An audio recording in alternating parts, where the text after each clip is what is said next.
Welcome back, everyone. 9 o'clock on your Saturday morning. Thanks for getting your weekend started with us here on 13 Sunrise. Matthew Foltz alongside Lindsay Monroe.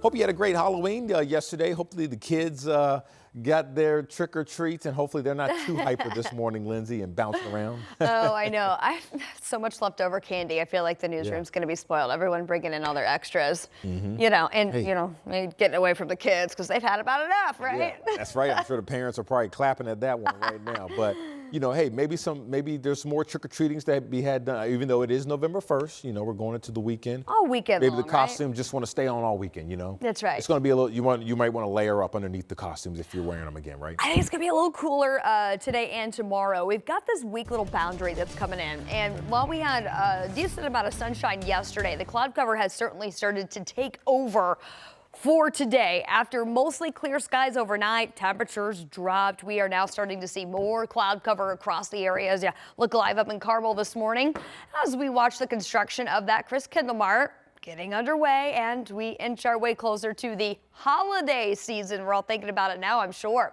Here comes that boundary from the Great Lakes region. It has brought some increased clouds to the Chicagoland area so far today, but we're watching not only this cloud cover in northern Indiana, but this cluster of some light rain activity moving now into southern Illinois. I think this could clip southern Indiana, so south of the I-70 corridor could potentially see a stray shower or two today. The rest of us, we will certainly just notice some increased clouds. Right now, we are at 38 in Indy, it's 37 in Richmond, and 39 in Shelbyville. So outlying spots earlier this morning, certainly waking up to some patchy frost.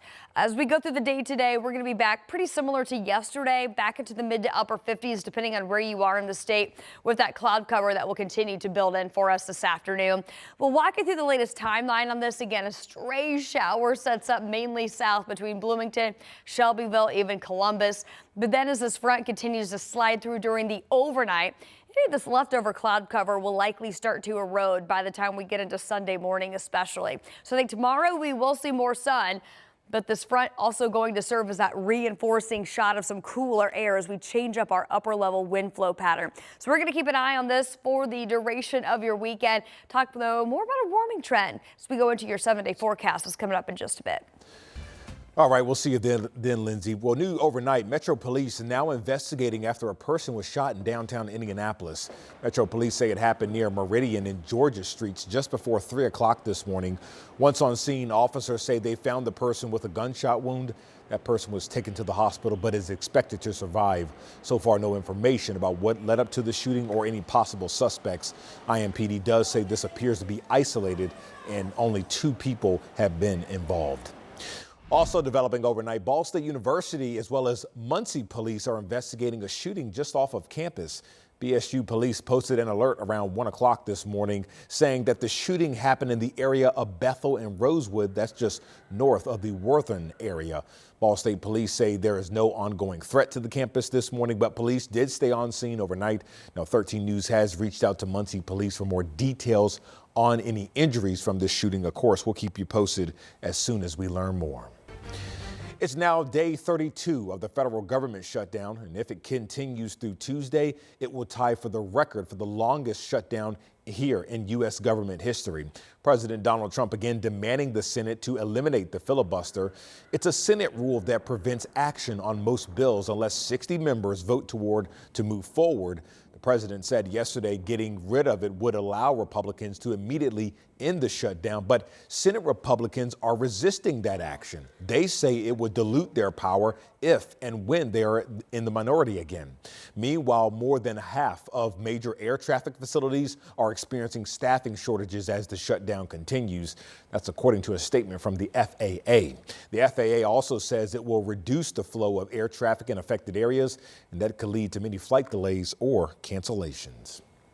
Well, your time is now 9:04, and as the shutdown continues and we enter a new month, families right now still worried about how to put food on the table without any SNAP benefits. So right now, local organizations here in Indy are preparing food drives for anyone who may need it. Our Marina Silver is at one right now outside of Gleaner's Food Bank with more on how they're really helping out and stepping up. Hey, Marina.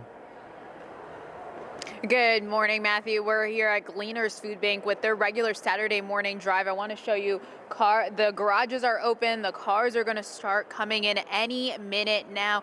We were outside, and even before 8 a.m., so even before an hour here, there were dozens of cars. By the time it got to 8:30, that parking lot was full, and I can only imagine what it's like right now at 9 a.m. I want to show you what we're seeing here, though. So look at all of these. There's milk, there's cartons, there's boxes. This is the setup here at Gleaners. People are going to drive through and get the assistance that they need. Gleaners says they're doubling down on their efforts to help people not getting the SNAP benefits today and the uncertainty of the next couple of days with what happens with those benefits. They're taking the time to stock up on food in order to help the Hoosiers who need it. Gleaners is asking people to please give money as donations because they don't have the capacity to handle bulk donations. It's impossible to overstate the impact that SNAP can and does have. It's been in place for 60 years without interruption. It's often the lifeline that keeps people that are already food insecure from being plunged into abject poverty.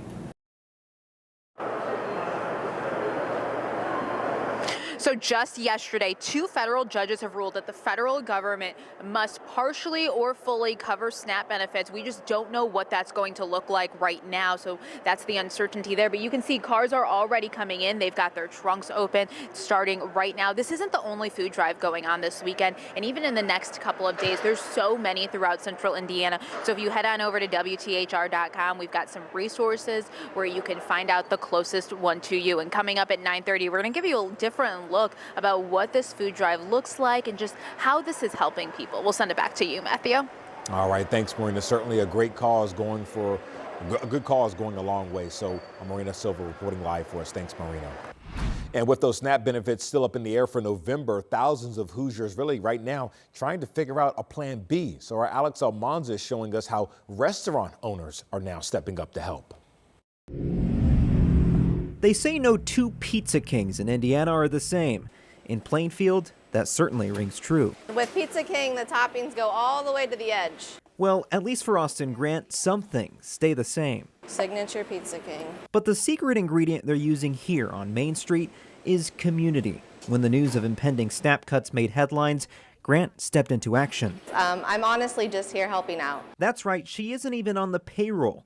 As a former store owner, Grant donates her time and resources. Starting next Tuesday, she's helping give away free pizzas to SNAP recipients. A lot of people are worried. They don't know where their next meal is going to come from. They don't know how they're going to feed their kids. This Pizza King is just one of several food establishments in central Indiana stepping up to fill the need and fill bellies. So it just became a wave after that. And we have 7 businesses now giving away meals. Over in Wayne County, several businesses in Richmond or Centerville are feeding neighbors. Visit Richmond is helping organize the effort and says it's all about supporting the community. There are going to be individuals that don't have a meal possibly tomorrow or next week. We're coming together. We're helping one another. We just know that we don't want anyone in our community to be hungry. As for Grant, she hopes other businesses step in and offer a slice of hope in a time of need. But there's always a need out there. People always need something. You never know what someone's going through. Alex Almanza, 13 News.